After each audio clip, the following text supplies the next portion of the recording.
Setelah itu Allah nikahkan Nabi Adam dan Siti Hawa dengan mas kawin baca sholawat kepada Nabi Muhammad. Mengapa? Karena nurnya makhluk pertama. Jadi manusia itu kalau dilihat dari itu, manusia itu makhluk tersepuh karena segala sesuatu tercipta dari nur Nabi Muhammad. Jadi ayat inni ja'ilun fil ardi khalifah, khalifah di bumi secara jasmani adalah Nabi Adam, tapi khalifah di bumi secara rohani adalah Nabi Muhammad SAW. Nabi Muhammad adalah, makanya ada hadis sahih, kuntu awalan nabiyyin fil khalqi wa akhirahum fil ba'si. Aku nabi pertama dalam penciptaannya dan aku nabi terakhir dalam terutusnya. Itu. Jadi makhluk pertama tetap paling sepuh manusia, bukan iblis, bukan malaikat. Kayak gitu.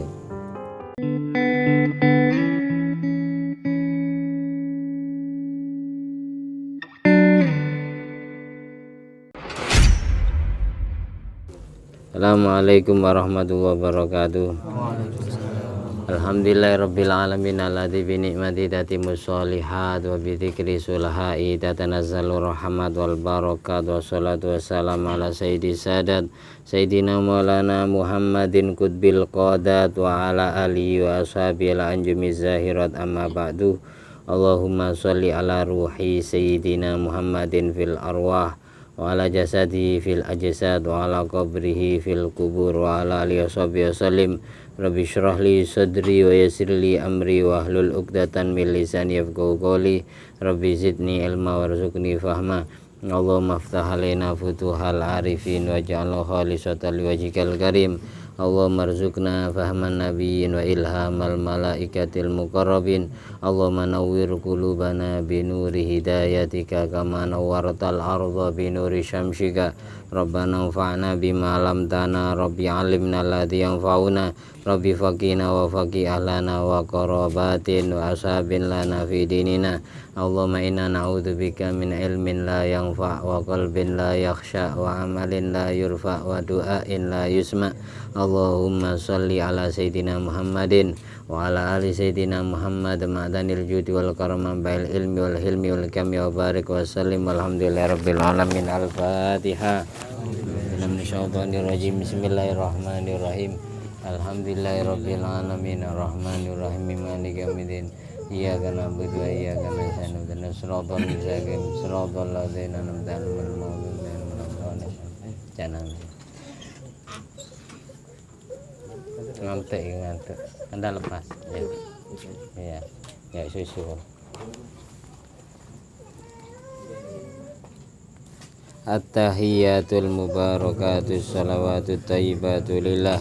Assalamu alayka ayyuhan nabi wa rahmatullahi wa barakatuh. Assalamu alayna wa ala ibadillahi sholihin. Asyhadu an la ilaha illallah wa asyhadu anna muhammadar rasulullah.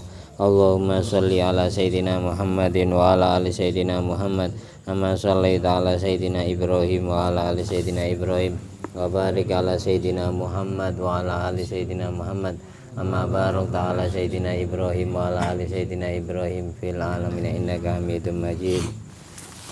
Selanjutnya ganti bab kita as-sidqu ma'asy-syekh, jujur bersama seorang syekh, seorang guru. Qala Dhunnun al-Misri. Dhunnun al-Misri ini lakop julukan, nama beliau aslinya Thauban bin Ibrahim. Thauban bin Ibrahim Dhunnun al-Misri yang sebangsa negara Mesir. Dijuluki Dhunnun. Dhunnun ini nama ikan, karena ikan-ikan hiu itu banyak takluk dan beliau sering mengendarai ikan kalau lagi lintas di laut, makanya dijuluki Dhunnun, orang yang mempunyai, orang yang menguasai ikan paus, ikan hiu. Al-Misri di negara Mesir. As-sidqu saifullah, beliau mengatakan as-sidqu saifullah, kejujuran itu ibaratkan pedangnya Allah. Ma wudi'a ala syai'in illa qata'ahu, tidaklah kejujuran itu diletakkan terhadap sesuatu melainkan kejujuran itu akan memutus sesuatu yang diletaki oleh kejujuran. Jujur kan ada tempatnya. Setiap jujur itu kadang ya tidak enakan kita, meskipun hal itu yang terbaik. Kadang sebaliknya, malah jujur itu malah membuat kita dosa. Contohnya kayak ada orang mau membunuh, terus yang mau dibunuh ini sembunyi di rumah kita, lalu kita disamperin, didatangi oleh orang yang mencari, di mana anu Sopi ya. Terus saya yang jawab, nah, Sopi mau dibunuh Sang Junet. Mana Sopi, guru? Sopi tidak ada di sini. Padahal Sopi ada di dalam rumah saya, di kamar. Sopi tidak ada di sini. Memang kenapa mau saya bunuh, katanya Junet, semisal contoh itu. Kalau saya ini jujur, maka Sopi akan dibunuh. Jujur saya ini dosa, meskipun bukan saya yang membunuh Sopi, tapi gara-gara omongan saya Sopi terbunuh. Itu contoh bohong yang wajib, itu contohnya seperti itu. Meskipun kita tidak berbuat sendiri, tapi kita yang menunjukkan sesuatu yang menyebabkan orang lain berbuat dosa, kita juga ikut dosa. Itu ada tempatnya. Jujur bohong al-kadzib li islahi dzatil bain, kalau di Fathul Muin. Bohong untuk mendamaikan dua orang yang cekcok, dua orang yang konflik, itu malah wajib. Dengan bohong kita malah dapat pahala. Contohnya gitu. Makanya jujur dikatakan, katanya Sayyidinun al-Misri, merupakan pedangnya Allah. Kalau diletakkan di sesuatu, pasti sesuatu itu akan terpotong oleh kejujuran kita. Supaya tidak semuanya jujur itu pahala. Kadang jujur itu kadang dosa. Ada lagi ceritanya sahabat Abdullah bin Mubarak. Pada saat itu Abdullah bin Mubarak masih kecil. Ibunya ini janda, Kanjeng Nabi kan sering nolong anak yatim dan sering ngopeni wanita janda. Suatu saat ini Abdullah bin Mubarak sendiri cerita, dulu pernah Kanjeng Nabi itu datang ke rumahku, ingin ngasih sesuatu ke ibuku. Pada waktu itu saya masih kecil, masih anak-anak. Ibuku memanggil, ya Abdullah Mubarak, sini, kamu nanti saya kasih sesuatu. Terus Kanjeng Nabi tanya, kamu beneran mengasih sesuatu ke anak kamu? Iya Kanjeng Nabi. Kalau sampai kamu tidak ngasih sesuatu, meskipun itu pada anak kecil yang masih belum balik, ternyata kamu berbohong nantinya tidak ngasih sesuatu, maka kamu tercatat sebagai kadzib, dosa bohong 1 kali.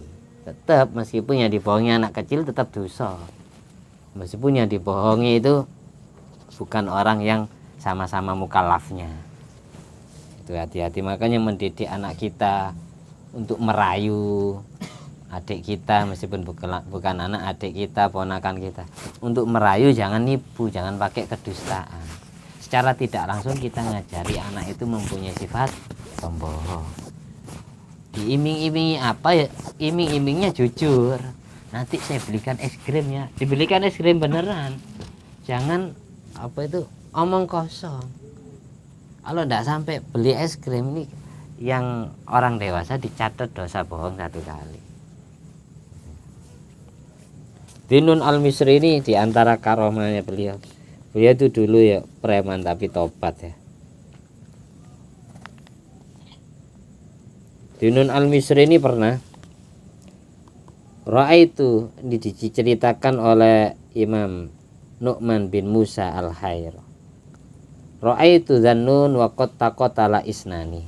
Aku pernah melihat Sayyidinun, sedang di situ ada 2 orang yang saling bunuh-membunuh.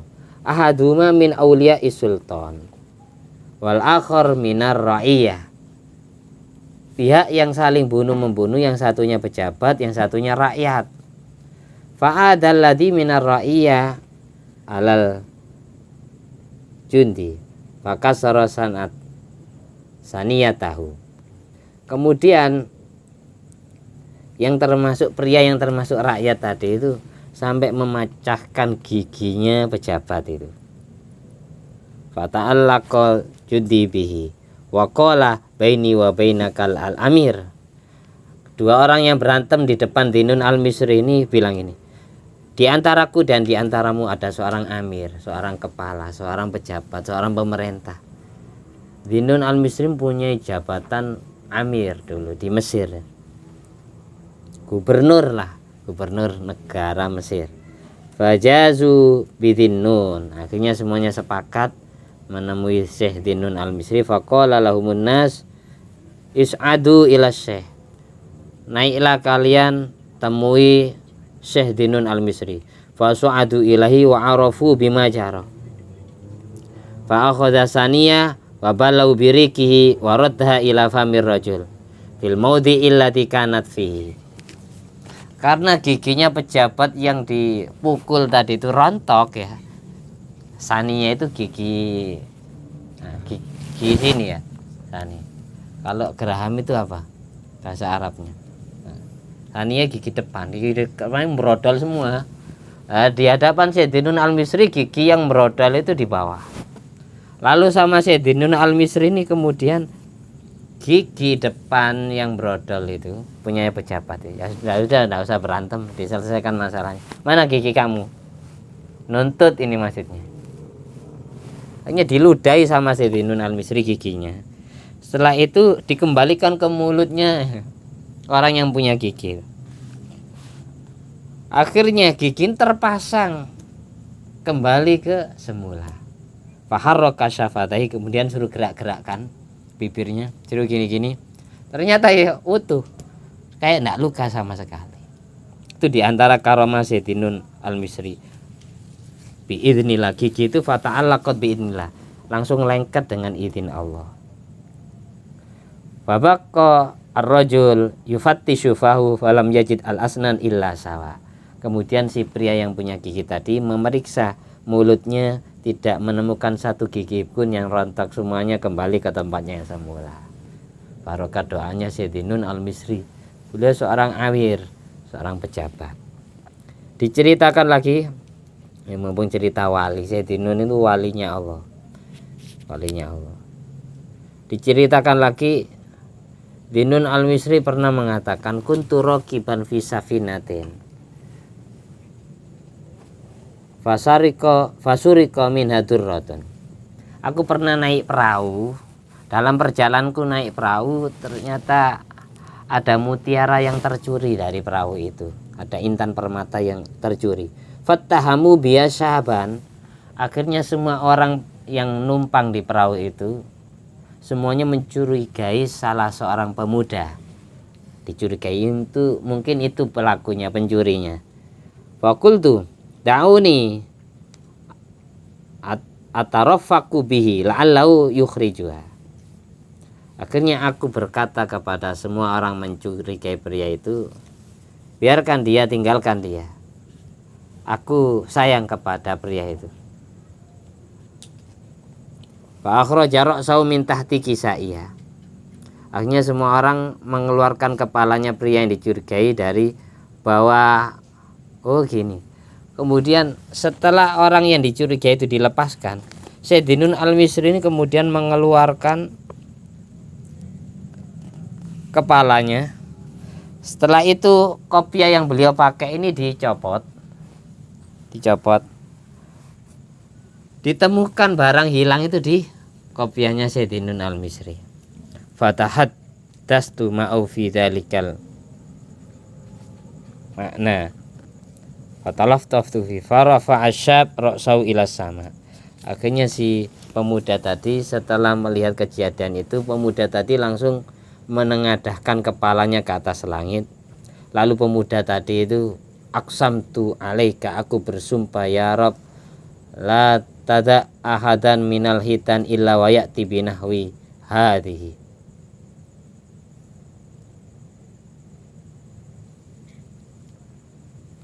Gini nih,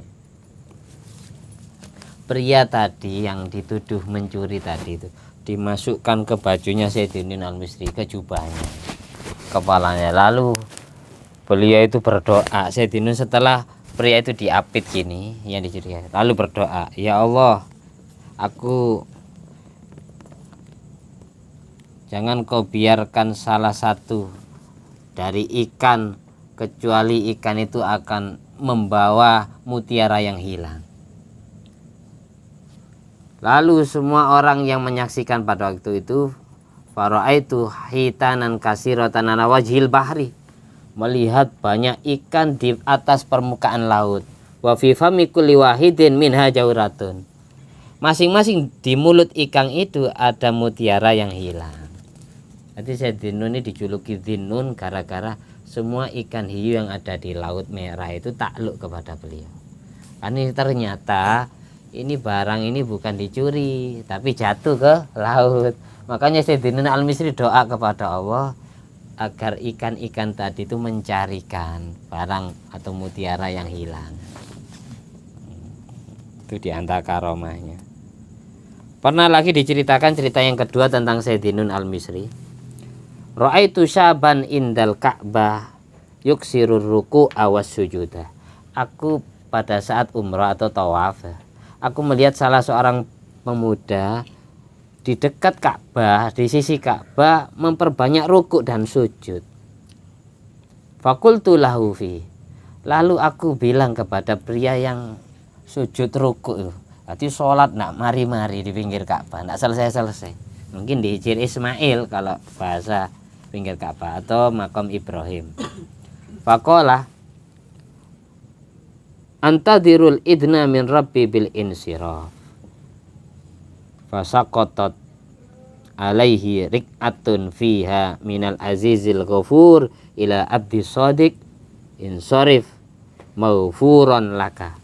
Ada pria yang merasa dirinya banyak dosa, akhirnya dia bertobat kepada Allah. Sebelum dapat isyarat kalau tobatnya diterima, dia tidak henti-henti sholat di pinggir Ka'bah, sujud ruku, sujud ruku. Akhirnya Sayyidina Nun Al-Misri bilang gini, aku mintakan dirimu izin kepada Tuhanku agar tobatmu diterima dan kamu dijawab doanya. Sudah selesai, tidak usah sholat terus, capek kamu. Akhirnya setelah ngomong kayak gitu, pria yang ahli sujud tadi setelah salam menyaksikan ada semacam kertas turun dari langit, SK gitu, surat keputusan. Yang isi suratnya setelah dibaca sama pria itu, isinya gini, minal azizil ghafur ila abdi shadiq insarif maghfuran laka. Surat ini datang dari Tuhan yang maha mulia dan maha mengampuni dosa kepada hambaku yang jujur. Pulanglah kamu dalam keadaan diampuni dosa-dosanya. Pulang. Nah, isinya surat itu langsung dari langit, SK-nya.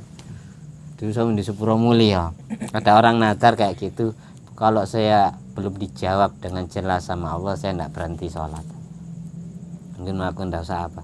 Ini Sayyidina Nun langsung berdoa kepada Allah, akhirnya turun SK dari langit, tobatnya diterima.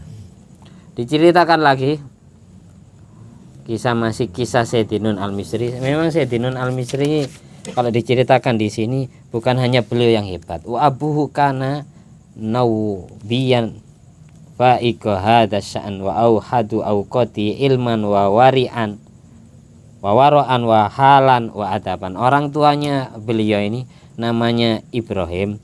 Beliau juga wawasan ilmunya luas, orang waro dan mempunyai banyak hal, banyak karomah dan mempunyai tata krama yang luar biasa. Orang tuanya pun juga tidak jauh beda sama Sayyidina Nun Al-Misri. Diceritakan oleh Imam Jauhari tentang Sayyidina Nun Al-Misri atau Imam Sauban bin Ibrahim, annau kharaja bil ajin min baitini ilal farni wa huwa junubun. Suatu saat Sayyidina Nun Al-Misri dalam keadaan junub, beliau keluar dari rumahnya menuju sungai. Faja'a ila syattin Nil bi Misra. Beliau menuju tepi sungai Nil yang ada di negara Mesir. Fanazalal ma'a liyatasilah. Tujuan beliau Sayyidina Nun Al-Misri datang ke sungai Nil untuk melakukan mandi hadas besar junub. Fara'a wa huwa filma. Pada saat beliau nyilam di dalam air, beliau menyaksikan mithlama yaron naim ka'annahu fi Baghdad. Tiba-tiba beliau ini kayak terlelap sekejap, tertidur. Pada saat mandi tertidur di tepi sungai Nil. tertidur, terus dalam mimpinya seolah-olah beliau ada di negara Baghdad, Irak. Beliau ada di Mesir. Mesir sama Irak kan beda negara. Sayyidinun Al-Misri ini pada saat mandi atas besar itu tertidur di tepi sungai. Lalu mimpi seolah-olah beliau ada di negeri Baghdad. Wa qad tazawwaja wa aqama ma'al mar'ah sitta sinina wa auladaha auladan. Dalam mimpinya pada saat beliau di kota Baghdad, Irak, beliau menikahi seorang wanita dan nikahnya selama 6 tahun dan melahirkan beberapa anak. Dalam mimpinya Sayyidinun Al-Misri.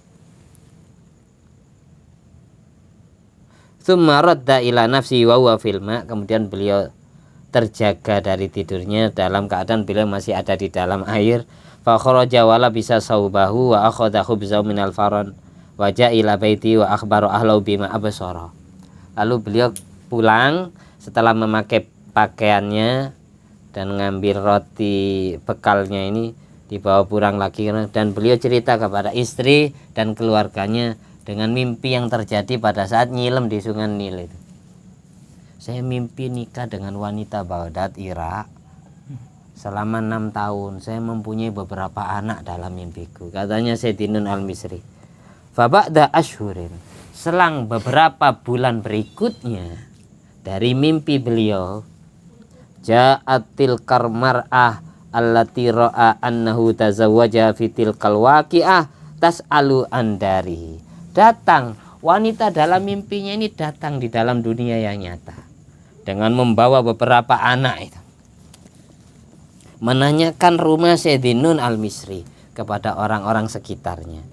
Falamma ra'aha, setelah Sayyidinun Al-Misri melihat wanita tersebut, arafa, beliau mengenalinya, karena kenalnya dalam mimpi. Nikah dalam mimpi, dalam mimpinya sampai mempunyai beberapa anak. Selang beberapa bulan berikutnya wanita yang dalam mimpi itu datang ke Mesir mencari Sayyidinun Al-Misri dengan membawa anak-anaknya yang ada di dalam mimpi itu. Wa arafal aulad, dan beliau juga mengakui kalau itu anak-anak beliau. Wa qila laha mata tuzawwijuki. Bahkan wanita ini diomongi oleh keluarga atau tetangga Sayyidinun Al-Misri, kapan beliau menikahimu wahai wanita? Setahu saya beliau ini nikah ya sama wanita ini, tidak pernah menikah lagi selain. Kapan beliau menikahimu? Si wanita itu jawab gini, mundu siti sinina, sejak 6 tahun yang lalu. Wa haula auladuhu minni, ini adalah anak-anakku dengan Sayyidinun Al-Misri, katanya wanita itu. Fa kharaja fil hissi ma waqa'a fil khiyal, apa yang terjadi di dalam dunia yang nyata itu juga bisa terjadi di dalam dunia yang sifatnya imajinasi, hayal. Kalau kelasnya wali kayak gitu ya enggak ada yang ingkar. Kalau terjadi kepada kita ya bahaya. Semisal ya enggak pernah nikah masih Yusuf, tiba-tiba ada wanita datang bawa anak. Coba sampean bayangkan ketika itu terjadi kepada kita, paling ya orang tuanya marah. Oh iya apa mondok pirang-pirang tahun ngetengnya nek wong. Padahal cuma nikah dalam mimpi. Makanya di kitab Jami'ul Usul fil Aulia, kalau ini kitab Jami'ul Karomatil Aulia, kumpulan daripada karomah-karomah wali-walinya Allah. Kalau di kitab Jami'ul Usul fil Aulia itu, Allah mempunyai wali yang ditugaskan menjaga alam barzah, yang wali tersebut tercipta atau terlahir dari perkawinan roh dengan jasad. Kalau bahasanya roh berarti ya tanpa jasad. Ada wali sudah meninggal dunia menikah dengan orang yang hidup, lahir. Kalau Allah berkehendak, Siti Maryam saja belum menikah bisa melahirkan Nabi Isa kok. Ada ya, seperti itu. Ada wali yang ditugaskan menjaga alam barzah, atau bahasa gampangnya wali yang jadi panitia alam kubur. Ini yang jelas dikatakan manusia murni ya ndak, dikatakan karena gaib ya. Tapi pernikahan dengan manusia yang hidup dengan ruh, pernikahan dengan ruh dan jasad, lahir wali semacam itu yang Allah tugaskan jaga alam kubur sampai hari kiamat. Itu ada wali kayak gitu. Mungkin ya model-model kayak gini, nikah dalam mimpi aja bisa meteng. Tapi jangan niru-niru sampai anak menghelap kayak Sayyidina Al-Misri Misbah misalnya. Kapan rapi dalam mimpi ya? Dalam mimpi ya rapi. Kayak itu, kayak contohnya gampangnya itu kayak Ratu Balkis. Ratu Balkis istrinya Nabi Sulaiman. Ini pernikahan manusia dengan bangsa jin. Ibu manusia, bapaknya Ratu Balkis itu jin. Jadi lahirlah Ratu Balkis. Jadi Ratu Balkis itu setengah manusia, setengah bangsa jin. Biasanya kalau ibunya itu jin, maka anaknya gaib, ikut ibunya. Kalau ibunya manusia, maka anaknya kelihatan mata, ikut ibunya, tetap patokan ibunya. Itu ada keterangan di kitab Jami'ul Ushul fil Auliya tentang kisah Ratu Balkis ini. Seperti itu. Tapi secara mazhab Syafi'i, ulama Syafi'iyah hilaf kalau seandainya manusia Islam, jin Islam nikah semisal, maka boleh. Mazhab Syafi'i beda pendapat, ada yang mengharamkan, ada yang memperbolehkan. Tapi ya bahaya, kan pasti ada fitnah, yang pasti ada fitnah. Saya punya guru, saya pernah sowan kepada beliau, terus dia itu ada suara rame kayak ada makhluk tapi tidak ada orang. Terus saya tanyai orangnya entah masih hidup atau beliau Habib. Beliau bilang gini ke saya, itu istri saya dan anak-anak saya dari bangsa jin, katanya beliau. Siapa ada orang di Anwib itu istri saya dan keluarga saya dari bangsa jin, kayak gitu. Saya kayak gitu. Mungkin beliau ikut pendapat yang memperbolehkan asal jin Islam, nggak usah jauh-jauh bahasa jin. Manusia kalau non muslim ya haram, nah, itu nggak boleh.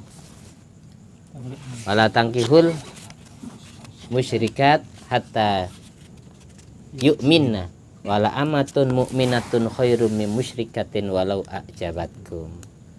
Janganlah kamu menikahi wanita musyrik sampai dia mau beriman dan masuk Islam. Wanita musyrik meskipun wanita budak itu lebih baik daripada wanita musyrik meskipun wajahnya memukau perhatianmu, walau a'jabatkum. Wala tungkihul musyrikin hatta yu'minu wala abdun mu'minun khairum min musyriki walau a'jabakum. Dan juga jangan kau nikahkan pria musyrik dengan anakmu meskipun pria musyrik wajahnya ganteng, non muslim. Nggak boleh perkawinan lintas agama zaman sekarang. Karena apa? Yang boleh perkawinan lintas agama itu yaitu kafir-kafir kitabiah dan kafir Israiliyah yang sebelum diganti ajarannya. Boleh kalau sekarang itu artis banyak yang nikah non muslim. Ini kisah Siti Nun Al-Misri. Makanya si Ibnul Arabi mengomentari tentang apa yang terjadi kepada Sayyidinun Al-Misri ini dengan bahasa ini. Wa hadzili min masaili dzinnun as-sitti allati tahayyalahal uqul. Ini termasuk masalah Sayyidinun Al-Misri, yaitu 6 masalah yang diceritakan tadi yang jelas kalau dimasukkan ke akal enggak masuk, enggak logis. Falillah kuwan fil alam khalaqaha mukhtalifatal ahkam fi ikhtilafi hukmil akli fil amah min hukmil basar was sama wa ghairihima. Tapi Allah mempunyai kekuatan di alam semesta. Allah bisa menciptakan kekuatan itu dengan hukum yang berbeda-beda sesuai perbedaan hukum akal menurut umumnya manusia, secara hukum penglihatan mata, pendengaran telinga dan seterusnya.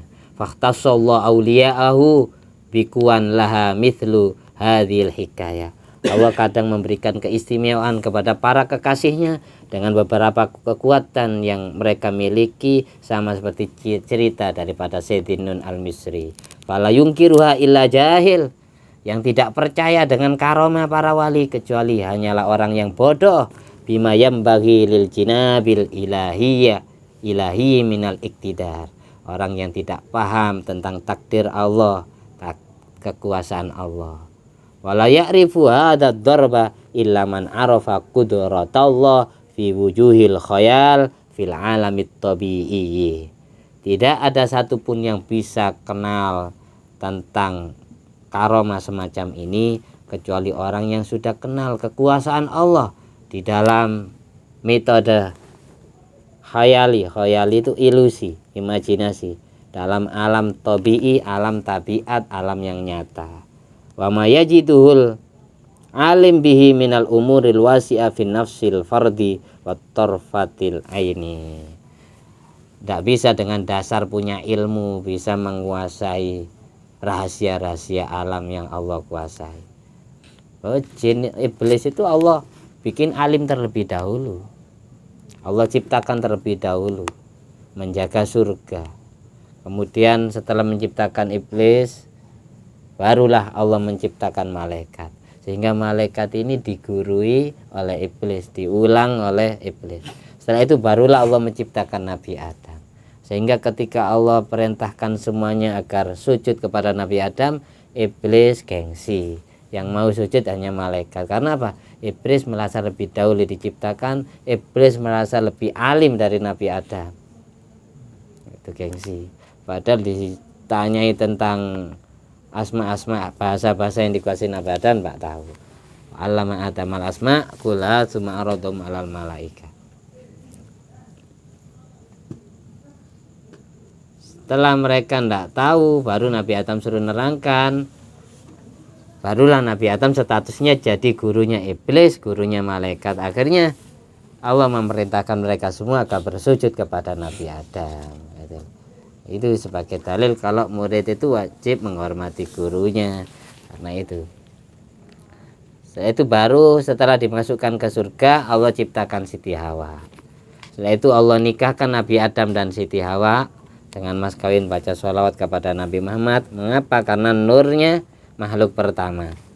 Jadi manusia itu kalau dilihat dari itu, manusia itu makhluk tersepuh karena segala sesuatu tercipta dari nur Nabi Muhammad. Jadi ayat ini ja'ilun fil ardi khalifah. Khalifah di bumi secara jasmani adalah Nabi Adam, tapi khalifah di bumi secara rohani adalah Nabi Muhammad SAW. Nabi Muhammad adalah, makanya ada hadis sahih, kuntu awalan nabiyyin fil khalqi wa akhirahum fil ba'si. Aku nabi pertama dalam penciptaannya dan aku nabi terakhir dalam terutusnya. Itu. Jadi makhluk pertama tetap paling sepuh manusia, bukan iblis, bukan malaikat. Kayak gitu. Dan kemarin juga diceritakan ya, Nabi Adam setelah terusir dari surga bersama iblis dan ular yang mulutnya disewa oleh iblis untuk membisiki Siti Hawa. Lalu Siti Hawa merayu Nabi Adam. Setelah Nabi Adam berijtihad, ijtihadnya beliau salah, akhirnya kesalahan Nabi Adam Allah anggap maksiat. Ini perlu dipahami. Maksiat itu Adam laisa kal maksiat. Maksiat yang dikerjakan Nabi Adam tidak sama kayak maksiat secara umumnya. Bisa kita katakan maksiat, bahkan kufur kalau kita tidak bilang maksiat karena sudah nas Al-Quran. Asorobbahu, Nabi Adam bermaksiat kepada Tuhannya, tapi maksiat yang tidak dosa. Tapi kalau kita katakan Nabi Adam dzambun, dosa, kita kufur. Para nabi itu maksum. Jadi kita boleh katakan kesalahan Nabi Adam makan syajaratul khuldi itu maksiat, tapi kita tidak bisa mengatakan kesalahan Nabi Adam itu dosa, karena termasuk min sirril qadar, rahasia takdir Allah, rahasia ilahi, termasuk bab hasanatul abror sayyiatul muqarrabin. Kebaikan yang dilakukan oleh orang baik ketika nisbat kepada orang yang kelasnya tinggi, derajatnya tinggi, para nabi, para wali, itu tetap dianggap salah besar. Kayak contoh kecil gini, hasanatul abror sayyiatul muqarrabin. Misal kalau kelasnya kiai tidak sholat Kelasnya Nabi nggak sholat tahajud salah, tapi kelasnya orang biasa, kelasnya umat ya, kadang tahajud kadang enggak, yang penting mau tahajud itu sudah baik. Oh ya. Tuh, makanya ayat di surat Isra, wa minal laili fatahajjat bihi nafilatan lak asa ayyab'atsaka rabbuka maqama mahmuda. Bahasa nafilah di situ wajib bagi Rasulullah, tapi sunat bagi umatnya. Kelasnya Nabi ninggalkan sholat tahajud itu kesalahan besar. Makanya tadi dikatakan hasanatul abror sayyiatul muqarrabin. Kebaikan yang dilakukan oleh orang baik itu ketika nisbat kepada orang kelas tinggi, kelas Nabi, kelas wali, dijadikan sayyi'ah, kesalahan sama Allah. Paham ya? Seperti itu. Lihat Nabi Adam itu telah turun ke bumi, tubuhnya menghitam. Tubuhnya Nabi Adam itu menghitam, dan Siti Hawa. Makanya sambil baca dari surga Anus, baca Rabbana zalamna anfusana wa illam taghfir lana wa tarhamna lanakunanna minal khasirin. Di surat apa? Al-A'raf ya. Setelah turun ke bumi itu turunnya tidak terpelanting. Beda dengan iblis sama ular. Turunnya terpelanting. Ular itu turun di kota Asfihan, Isfahan kalau bahasa Arabnya Asbihan. Isfahan kota termasuk wilayah Irak ya. Tapi kalau iblis itu turunnya di kota Ubula, Iran. Itu. Siti Hawa turun di kota Jeddah, Arab Saudi. Nabi Adam turun di sebuah tempat namanya Sarondib kemarin. Sarondib kalau sekarang bahasanya itu Sri Pada, tapak kaki suci ya. Terus nama kotanya kota Ratnapora. Negaranya bukan India, maksudnya Sri Lanka. Tempat pertama kali diinjak oleh Nabi Adam itu Sri Lanka. India ke Arab Saudi jauh lah. Nabi Adam sama Siti Hawa ini, Jeddah itu nenek kan artinya, karena ibunya manusia itu di Jeddah pertama kali. Tapi banyak yang ziarah ke makam Siti Hawa, entah beneran apa wallahu alam, karena tetap diziarahi, diabadikan di Saudi itu. Kalau ke Jeddah itu ada ziarah ke makam Siti Hawa, di bis-bis itu ada pengumuman, mau ziarah ke makam Siti Hawa.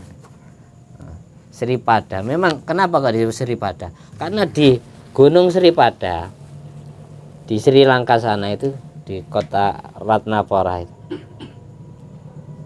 itu ada semacam bekas telapak kaki besar gitu. Sekarang jadi tempat wisata. Maka di Al-Quran itu ayatnya waqulna bitu ba'dukum li ba'din aduun walakum fil ardi mustaqarrun wa mata'un ilahin. Mustaqor itu tempat tinggal. Nabi Adam mustaqornya ada di Sri Lanka. Dulu Sri Lanka India, sekarang jadi negara tersendiri karena India pecah jadi 4 ya. Ada India, ada Pakistan, ada Bangladesh, ada Sri Lanka. Kayak gitu. Pasnya yang tempat apa istilahnya monumental bersejarah Nabi Adam itu di negara Sri Lanka, di kota Ratnapora. Tempatnya ada di Gunung Sri Pada atau Gunung Ruhun. Ada yang bilang, kalau orang Arab bilang Jabal Ruhun, Jabal Adam, atau kalau bahasa kitab, kalau kita baca tafsir itu Jabal Sarondib. Itu kalau sekarang namanya Jabal Sri Pada. Sri Pada bekas telapak kaki suci. Versi umat Buddha telapak kaki suci Buddha, versi umat Hindu tapak kaki suci Dewa Wisnu. Jadi Nabi Adam itu Dewa Wisnu. Versi umat Hindu, versi umat Islam orang Yahudi yaitu Nabi Adam.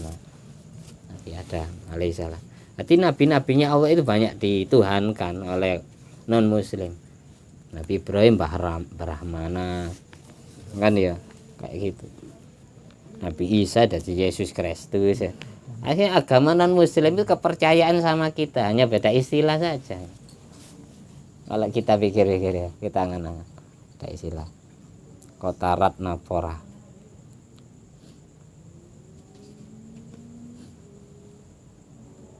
Ini banyak kisahnya Sayyidinun, tapi kalau dibaca semua ya intinya Sayyidinun Al-Misri wafat tahun 245 Hijriah.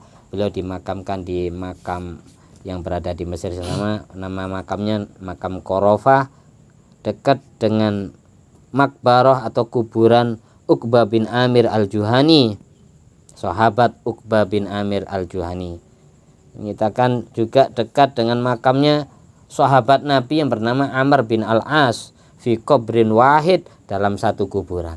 Jadi Sayyidinun Al-Misri ini di sebelah kuburan beliau ini ada kuburan sahabat Nabi namanya Uqbah bin Amir Al-Juhani sama sahabat Amr bin Al-As, karena beliau termasuk gubernur Mesir di era Khalifah Sayyidina Umar bin Khattab yang ditugaskan dakwah di Mesir. Mesir itu ada masjid Amr bin Al-As, itu ada karena Amir dulu sebelum Sayyidinun Al-Misri itu ada sahabat Nabi namanya Amr bin Al-As. Itu makamnya beliau pas pinggir sahabat Nabi Sayyidinun Al-Misri. Nah, setelah tubuh Nabi Adam ini saya tuntaskan, Nabi Adam itu menghitam di bumi, Siti Hawa pun juga menghitam. Sudah baca istighfar ya tetap aja gosong kayak habis dibakar ya. Wala taqraba hadis sajarah. Sajaratul huldi itu sajarah keabadian, pohon keabadian. Kalau makan itu katanya Iblis bisa abadi di surga. Padahal sebelum Nabi Adam diciptakan Allah sudah berfirman, inni ja'ilun fil ardi khalifah. Nabi Adam jadi khalifah di bumi, nah mungkin selamanya di surga. Nah, ya. Tapi Nabi Adam setelah berijtihad salah. Ijtihadnya dianggap maksiat, tapi maksiat yang tidak dosa. Kesalahan para nabi bisa kita katakan maksiat, tapi tidak bisa kita katakan dzambun, berdosa. Jadi secara zahir Nabi Adam bermaksiat, tapi secara batin Nabi Adam tidak maksiat. Karena Allah mentakdir Nabi Adam jadi khalifah di bumi. Kalau tidak ditakdir melanggar, akhirnya tetap di surga abadi. Aneh. Wah, memang sengaja di setting, makanya tadi bahasanya min sirril qadar, termasuk rahasia ilahi. Kalau saya tidak melanggar sama sekali ya tetap di surga beliau. Siti Hawa diciptakan di surga.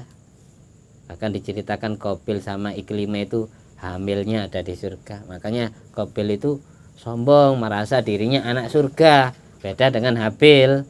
Habil sama Labuda anak bumi. Makanya Qabil sombong, gengsi mau menikahi Labuda. Setelah menghitam baru Nabi Adam minta wangsit kepada Allah, minta ilham. Turun wahyu, disuruh melakukan puasa setiap bulannya 3 hari. Tanggal 13, 14, 15. Selain bulan Dzulhijjah 14, 15, 16. Setelah melakukan puasa itu barulah Nabi Adam tubuhnya memutih. Yang dikenal dalam syarat Islam puasa Ayyamul Bid.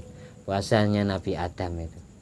Kalau khusus bulan Dzulhijjah 14, 15, 16. Sampai kalau merasa dirinya banyak dosa kepada Allah, terutama yang sudah nikah, suami istri melakukan puasa itu malah dosanya luntur. Suami istri, Nabi Adam itu bukan puasa sendiri, istrinya juga puasa Ayyamul Bid. Makanya kemudian disebut puasa hari putih.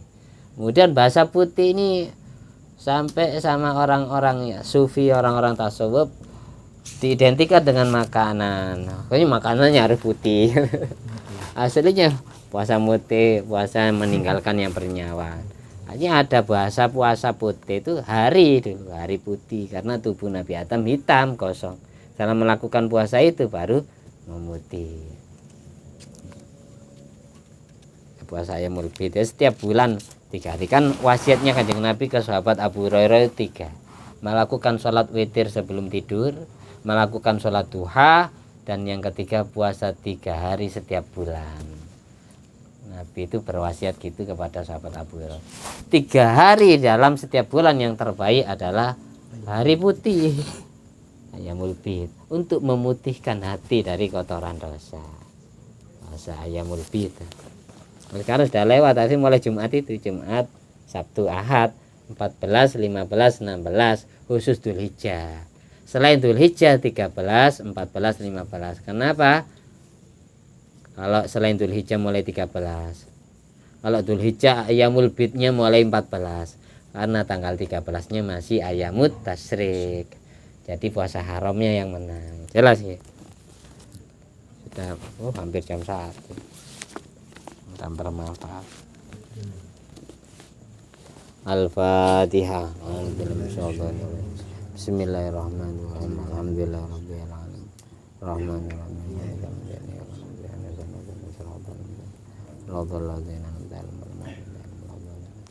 Ada yang terlupakan, ada bahasa gini, lau jumi'at tumu'u ahlil ardi lakanat tumu'u Daud aksar, walau jumi'at tumu'u